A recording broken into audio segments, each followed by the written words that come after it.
ఈ ప్రపంచంలో జరుగుతున్న ఈ జియోపాలిటిక్స్ని కరెక్ట్గా అర్థం చేసుకోగలిగితేనే ఒక దేశం యొక్క భవిష్యత్తు అనేది ఉంటుంది. ఇక్కడ రెండు విషయాలు, అంటే ఇరాన్కిను పాకిస్తాన్ మధ్య స్టార్ట్ అయిన ఈ ఘర్షణ.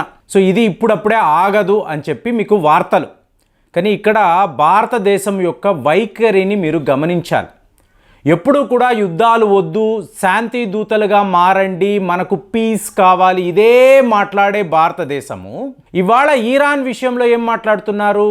మీరు చేసింది కరెక్టే, పాకిస్తాన్పై మీరు చేసిన దాడులను మేము సమర్థిస్తున్నాము, ఇది మీరు మీ సెల్ఫ్ డిఫెన్స్ కోసము చేశారు, తీవ్రవాదంపై జీరో టాలరెన్స్ ఉండాలి, సో మీరు చేసింది 100% కరెక్ట్ అని చెప్పి భారత్ చెప్పడం. చూడండి, మీకు ఇది ఎంత విచిత్రంగా ఉందంటే చైనా వాడు ఏంటంటే అసలు యుద్ధము వద్దు, దయచేసి మీరు శాంతియుతంగా ఒక పరిష్కారాన్ని వెతకండి, ఇరాన్ పాకిస్తాన్ యుద్ధము వద్దు వద్దు వద్దని చైనా వాడు మొత్తుకుంటున్నాడు. ఇదేంటి విచిత్రం అంటే భారత్ మాట్లాడాల్సిన భాషను ఇవాళ చైనా వాడు ఎందుకు మాట్లాడుతున్నాడు? ఇది ఎలా ఉందో చూడండి. మీకు నేను నిన్న మాట్లాడాను, స్విట్జర్లాండ్లో దావోస్ అనబడే నగరములో వరల్డ్ ఎకనామిక్ ఫోరం అనబడే ఒక కార్యక్రమం ఇప్పుడు జరుగుతుందండి. సో దీంట్లో పాలు పంచుకోవడానికి ఇరాన్ యొక్క ఫారిన్ మినిస్టర్ ఈయన వెళ్ళాడు.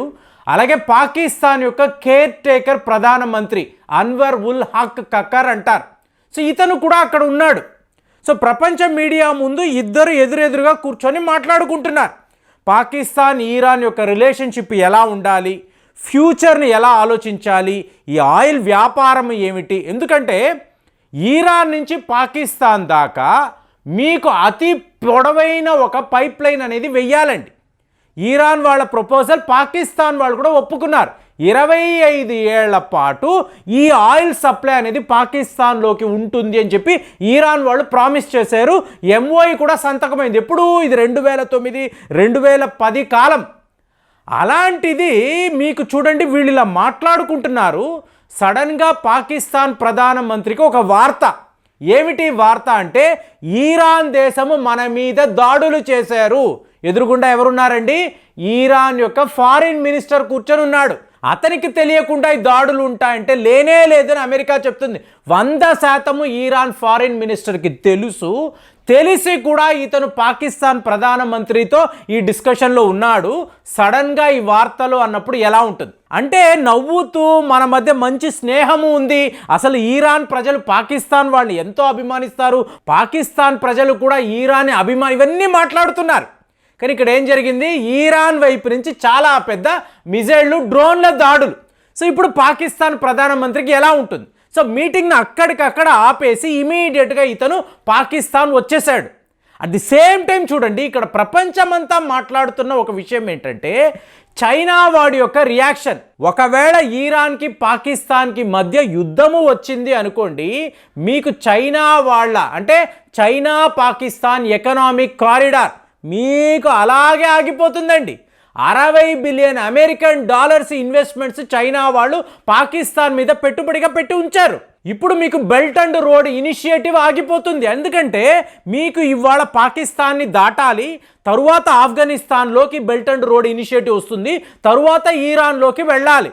ఇవాళ ఇరాన్ పాకిస్తాన్ మధ్య యుద్ధము అంటే, సో చైనా వాడి టైం ఎంత బ్యాడ్గా ఉందంటే, వాడు ఏం చేసినా కూడా ఇవంతా ఎందుకు చేస్తాడు? చూడండి, మీరు జస్ట్ ఆలోచించండి. వీడు పాకిస్తాన్లోకి వచ్చి ఇలాగా మనం ఒక ఎకనామిక్ కారిడార్ పెడదాము, మీకు కావాల్సిన రోడ్లు నేను వేస్తాను, ఇన్ఫ్రా డెవలప్ చేస్తాను, మీకు కావాల్సిన అప్పులు ఇస్తాను, ఇదంతా ఎందుకు చేస్తాడు? జస్ట్ భారతదేశము కోసమే. ఇండియా యొక్క డామినేషన్ ఆసియా ఖండములో ఉండకూడదు. ఫ్యూచర్లో వాళ్ళు ఎప్పుడూ కూడా చైనాను పాకిస్తాన్ లాంటి దేశాలను డామినేట్ చేయకూడదు. ఈ ఒకే కారణంగా చైనా వాడు పాకిస్తాన్తో చేతులు కలిపాడు. ఈ స్నేహము అనేది ఇలాగే స్టార్ట్ అయింది. కానీ ఇవాళ చైనా వాడి టైం ఎలా ఉందండి? వాడు ఎలాంటి ప్రయత్నాలు చేసినా కూడా మీకు అక్కడ ఏదో ఒక ఘర్షణ, ముఖ్యంగా మీకు బలూచ్ లిబరేషన్ ఆర్మీ నుంచి మీకు గ్వాదార్ పోర్ట్ దాకా కూడా ఈ ప్రాజెక్ట్ వెళ్ళదు అన్నట్టుగా చాలా పెద్ద లెవెల్లో దాడులు. సో ఇదంతా ఎవరు చేయిస్తున్నారు అంటే 100% భారతదేశం యొక్క సపోర్టుతోనే ఇది జరుగుతుందని చైనా వాడికి అర్థమైంది. అంటే ఇండియాను ఆపాలి అనుకున్నవాడు మనము వేసిన ట్రాప్లో వాడు ఇరుక్కుపోయాడని ఇవాళ వాడికి అర్థమైంది. ఇంతలో సడన్గా ఇరాన్కి పాకిస్తాన్కి యుద్ధము. భారత్ ఏం చేస్తుంది? ఇరాన్కి సపోర్ట్గా వెళ్ళాం. సో ఇరాన్కి సపోర్ట్గా వెళ్ళి లేదు మీరు కరెక్టే చేశారు, అవసరమైతే యుద్ధము చేయండి, మేము ఉన్నాము, మేము మీకు సపోర్ట్గా ఉంటాము అని చెప్పి మనం మాట్లాడుతున్నాం. ఎప్పుడూ యుద్ధము వద్దు అని చెప్పే భారత్ ఇవాళ ఇరాన్ విషయంలో యుద్ధము చెయ్యండి అని చెప్పి చెప్పడము ఎంత పెద్ద ఒక జియో పాలిటిక్స్ డెవలప్మెంట్ అంటే అసలు జైశంకర్ కానీ మోదీ గారు కానీ వీళ్ళు ఇలా మాట్లాడడం ఏమిటని ఎవరికి అర్థం కావడం లేదు. ఇక్కడ పాకిస్తాన్ యొక్క బలహీనత అంటే ఎంత క్లియర్గా ప్రపంచానికి ఎక్స్పోజ్ అయిపోయిందంటే చూడండి, మీకు ఈ కకార్ వచ్చాడు కదండి, పాకిస్తాన్కి వచ్చాడు. సో మేము రిటాలియేట్ చేస్తాము అని అన్నాడు. పాకిస్తాన్ వైపు నుంచి 12 మిజైళ్ళు వెళ్ళి మీకు ఇరాన్ సరిహద్దులో వెళ్ళి పడ్డాయి. మీకు 11 మంది మరణించారు అని వార్తలు. వీళ్ళందరూ కూడా ఫారిన్ నేషనల్స్ అని చెప్పి ఇరాన్ వాళ్ళు చెప్తున్నారు. ఇక్కడ విషయాన్ని మీరు గమనించారు అనుకోండి, కక్కర్ ఒక మాట అన్నాడు, భారతదేశము మా దాడులను గమనించాలి, సెల్ఫ్ డిఫెన్స్ అని అన్నప్పుడు పాకిస్తాన్ ఏ దేశం మీదైనా కూడా దాడులు చెయ్యగలదు, ఇది భారత్ గమనించాలంటే ఇండియాకు వాడు ఒక హెచ్చరిక జారీ చేస్తున్నాడు. రేపు మీతో గొడవలు అన్నప్పుడు పాకిస్తాన్ ఎక్కడా కూడా హెసిటేట్ చెయ్యదు, ఇండియా మీద కూడా దాడులు చేయడానికి మేము సిద్ధముగా ఉన్నాము, ఇది భారత్ గమనించాలి అని చెప్పి మాట్లాడుతున్నాడు. ఫ్రెండ్స్, ఇక్కడ విషయాన్ని గమనించాలంటే రేపు భారత్ వెళ్ళి బాలాకోట్ టైపు దాడులు చేసింది, పాకిస్తాన్ విల్ రెస్పాండ్ అంటే వాళ్ళు కౌంటర్ అటాక్ మన మీద చేస్తారు, ఇది వీళ్ళు మాట్లాడే విషయం.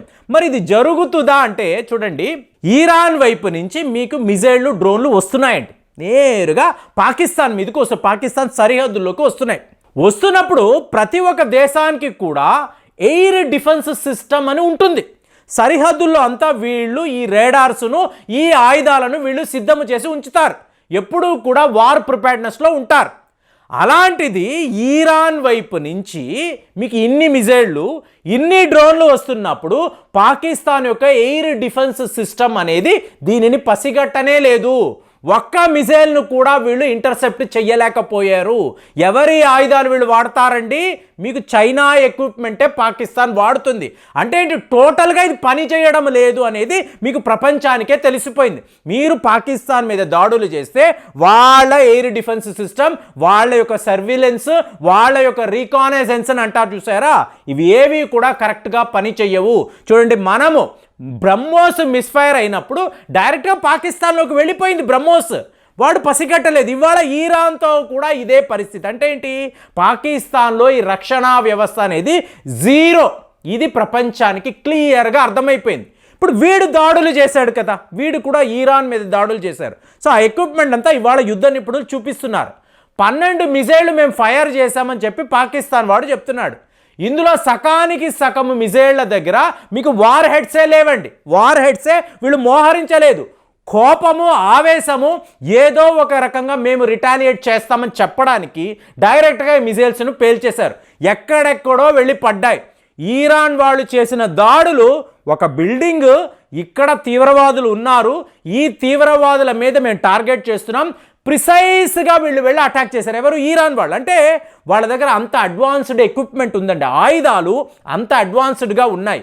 అదే పాకిస్తాన్ వైపు మీరు గమనించారనుకోండి, ఆ ఇరాన్ తీవ్రవాదుల మీద మేము దాడులు ఎప్పుడు చెప్పే అబద్ధాలే. ఏ రోజు పాకిస్తాన్ వాడు, చైనా వాడు నిజాలు చెప్పింది లేదు. ఇవాళ కూడా ఇదే మాట్లాడుతున్నాడు, మేము వెళ్ళి ఇరాన్ తీవ్రవాదుల మీద దాడులు చేశాము. ఎక్కడరా చేశావు? ఇరాన్లో ఉండే తీవ్రవాద క్యాంపులు సురక్షితంగా అలాగే ఉన్నాయి, ఎక్కడో వెళ్ళి పడ్డాయి, అక్కడ లోకల్గా ఉండే ప్రజలు మరణించారు. సో పాకిస్తాన్, చైనా యొక్క ఈ బృహత్తరమైన ప్లానింగ్, వీళ్ళు కంటున్న కలలు, భారత్ని ఏదో ఒక రకంగా వీళ్ళు ఐసోలేట్ చేయాలి, వాళ్ళను దెబ్బ కొట్టాలి అనుకుంటున్నారు.